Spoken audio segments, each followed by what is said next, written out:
Okay, so for our next session, I'm excited to welcome Suni Keller here from Hartman, and I'll let him introduce himself in a second, but a quick summary of the last conversation I hope that you guys also took away was that visibility used to be a nice to have, and it's clear that it's a prerequisite for these organizations, and the shift of customer service into actually labor force planning, et cetera. I mean, the 4,000 hours comments was substantiating of the value of visibility. And here we're going to hear, I think, a great story about visibility isn't a one-sided street. There's multiple players at hand, and we need strong collaboration to be able to implement that visibility into the business processes. So with that, I'd like to hand over to you, Suni, to introduce yourself and your organization. Well, thank you, Nick. My name is Sune. I work at Hartman. If it's okay if I grab this one, just to be sure. Any of you know Hartman? Probably not. There was one hand I could see. But you actually all use our product, or it would surprise me if you didn't. We are a company based and founded many, many years ago, as you see on the next slide. We are actually more than 100 years old. We are producing egg packaging. So when you go to your grocery shops, you will most likely buy our products. So you actually use our products, you just don't know it. We were, as mentioned, founded more than 100 years ago. So we are quite old business. We actually have 15 factories based in the whole world, more or less. I'm from the European division, so I don't have that much to do with North, South America and so forth, but I will know a whole lot about our European division. We are the world leading manufacturer of molded fiber egg packaging. So we have around 60 to 80% of the market share, depending on which country you look at. We are producing all our products on recycled paper to some extent, also recycled cardboard, depending on what's available on the market. And then we are actually the first manufacturer of to offering both FSC certified and CO2 neutral products. And then we have been on the Nasdaq in Copenhagen since 1982. And lastly, our revenue was 345 million euros in 2020, which, like Ian said, was a record year for many reasons. So good things can also come from Corona. Just shortly, we have approximately 17,000 transports in Europe. 48% of those are full truckloads on the road, and 87% of are full containers on the sea. That is roughly 400,000 pallets we move per year, and we have 16 contracted carriers at the moment. So not that big as many of the bigger companies, but we deliver throughout the whole Europe. So if you make a red Hartman dot where we deliver, we have really, really big companies delivering full truckloads every day, and we also have farmers delivering 4 pallets once per year. So a really broad and complex diversity among our customers. And then, we have a stable business. The carriers really like us. We have lightweight cargo, so a full truck doesn't weigh more than 6 tons of our products. So, yeah. Great. Thank you very much. So as we're talking about the topic of visibility, you want to share your thoughts of what the journey has been so far, or how you see visibility evolving in the logistics supply chain landscape? Sure, yeah, I would. I think we all know when we do business online, then you, Nick, you expect to get some kind of track and trace link. And now we have packed your goods, it's on its way, expected to arrive Tuesday, because you ordered today or whatever. We see that this demand have been pushed out to our end consumers. So our customers actually want to receive information as well. When is it arriving? When can we expect it to come? What is the status? Is it on time? And so forth. And this, we can also see that it benefits both our customers, but definitely also us with some traceability, some transparency, and also just having data to work with. So we see a demand from the customers, but we also want to differentiate ourselves from our competitors, creating some kind of competitive advantage, providing a service to our customers, hopefully a bit sooner than our competitors. Okay, so you saw an opportunity to improve some customer service, and what has your journey been so far with visibility of implementing that? Well, I think we started, like many companies probably started, a lot of manually, a lot of time consuming. So we had customers phoning in to our customer service, when can we expect the goods? Then the customer service internally called forwarding, forwarding called the carriers. Then we had to wait for them to do their processes, could be hours. Then they got back to forwarding, back to customer service, and back to the customer. And it was just, time consuming, not that efficient, and a lot of people were involved, a lot of systems across different stakeholders. So we wanted to change that. We were simply not, in 2023, that is not efficient enough. We can do better. And there was a lot of technology available. So we actually wanted to move towards having these data available, helping our customers, but also helping us internally so we could save some time, focus on other things, and of course also help our carriers so they don't need to get a lot of calls, a lot of emails to actually look into, answer, investigate what's going on, and so forth. So creating value for all the key stakeholders. And you guys have had an incredible quick time to value, I would say, of implementing visibility. One of the most inspirational stories, I would say, that this is possible in a very quick time. And as I said earlier, there's at least two parties at play to make this work.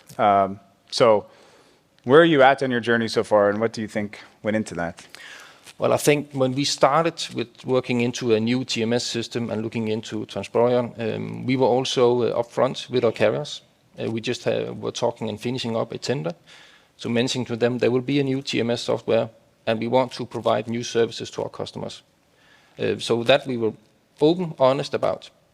We also have some carriers which we have had for many years. We have a close relation to them.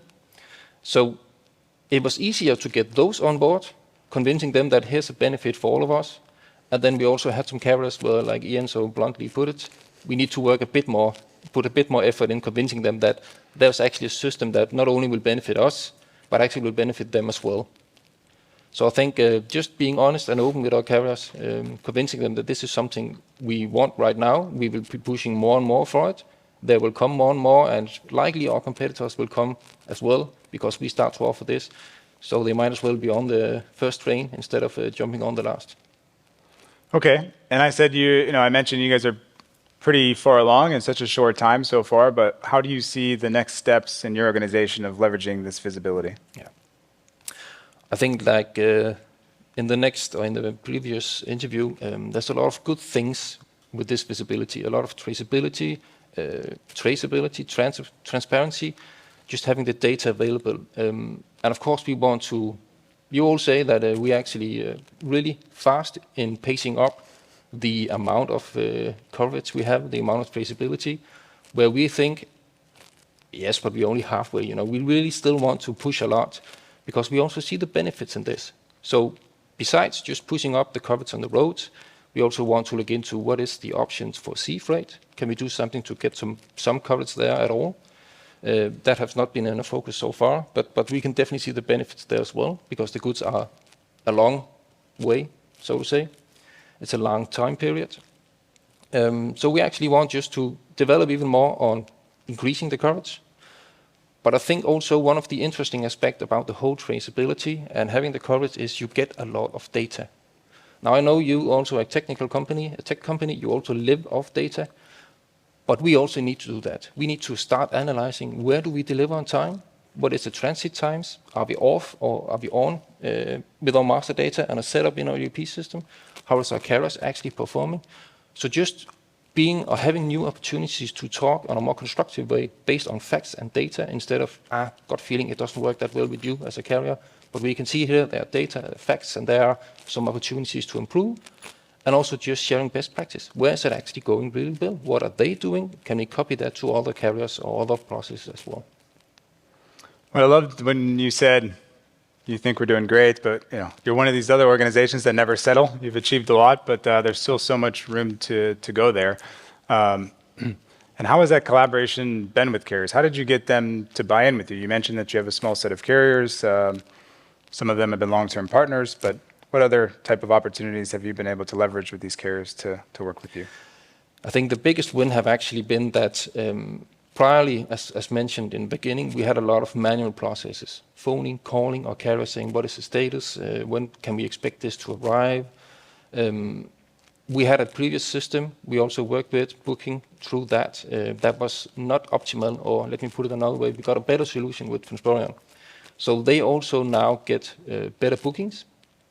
They get delivery specifications, so it could be, need to be delivered with a tail lift, or customers only open in this time slot, or phone in advance on this number. So just having a lot of business specifications. So as mentioned, we can have a farmer who gets 4 pallets once every year, and he's out on his field. He needs to know when the truck is, because he cannot afford to stay home at his farm waiting for a truck to arrive. So he needs to get some upfront proactive communication. And that is just convincing the carriers that they get better info, better data, and we actually save them some time by not reaching as much out to them, but they actually have a system that does the job for them. So a true win-win scenario, and for sure what we do see oftentimes is there's always these kind of barriers people hit, the 50% to 60% coverage, and then every incremental coverage over that is becoming more and more difficult to achieve. And then if you talked a lot about the manual processes, the improvement of the customer service, and these examples, especially these farmers that are in the field waiting for the trucks to arrive, for these egg cartons to come, and which ultimately is critical parts of their business. Could you quantify or talk about what impacts visibility has had so far implementing this in your business? Well, actually, we have not crunched the numbers as such, but let me put it in another way. We have a lot of customers who get notifications from our carriers via Transporeon. So now something is on its way. We expect to be here at 2 o'clock in the afternoon. They definitely call us if we use a carrier where we don't have any coverage. So there we rely back on the old way, saying, why don't we get any notification? Now we need to, call you. We wait an hour minimum before we get a reply back. When is the truck expected to arrive, and so forth. So not having quantified the numbers yet, but we definitely see that if we don't have coverage, we hear from the customers. And then we need to spend time on the good old-fashioned manual ways, looking into the system, reaching out to carriers, waiting for feedback, getting back to the customer, and so forth. Using a lot of time we could have, let's say, used for more value-creating things.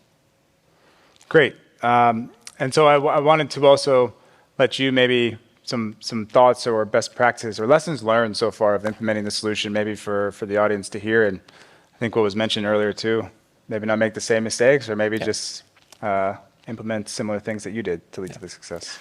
I think I just talked to my companion who was with me today, and one of the things that actually is very keen, and what's at least have been a learning from our side, which we will take with us to the next tender period.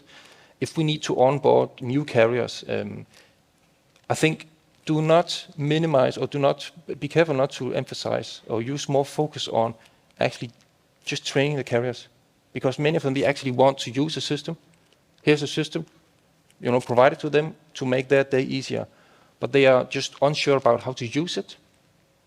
What should I do? Where should I push which buttons? How to do that?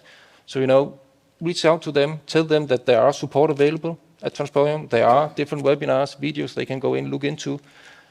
And I must say, it is not difficult. But of course, it is a new system. They are unsure how to use it.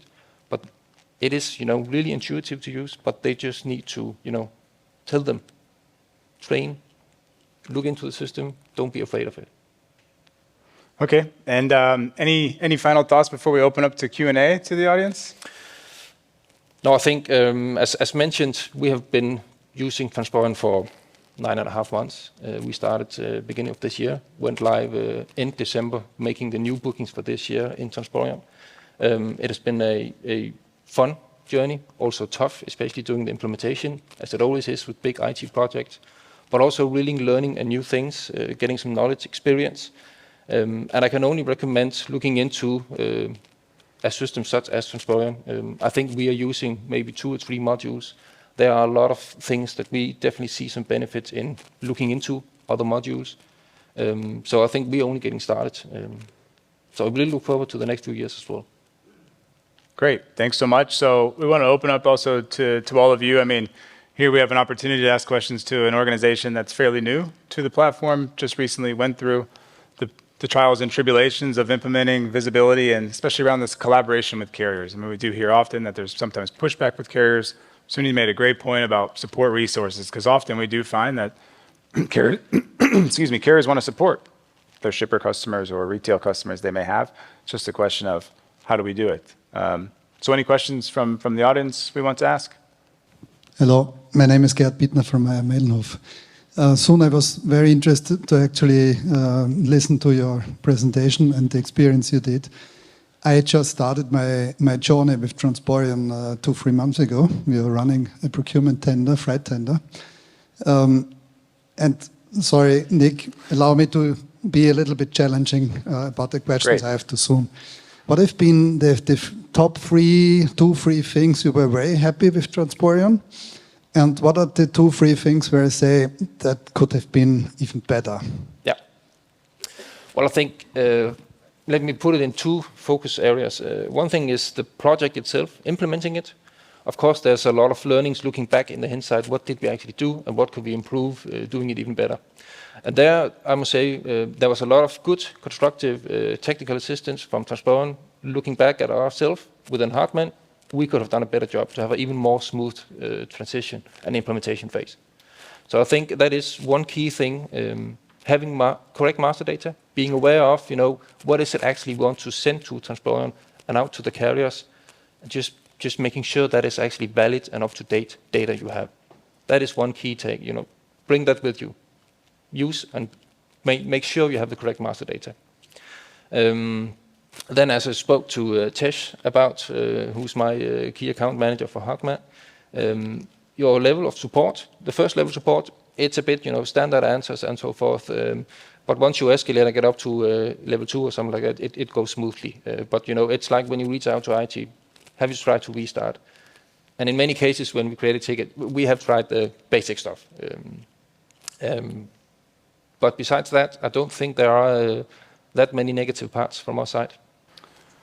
Okay, in that case, we'll wrap this up. But as Suni said, you definitely can find him or even me after this and networking opportunities that'll be going on throughout the day. I'm sure he'd be happy to answer any questions or share any more insights from that. So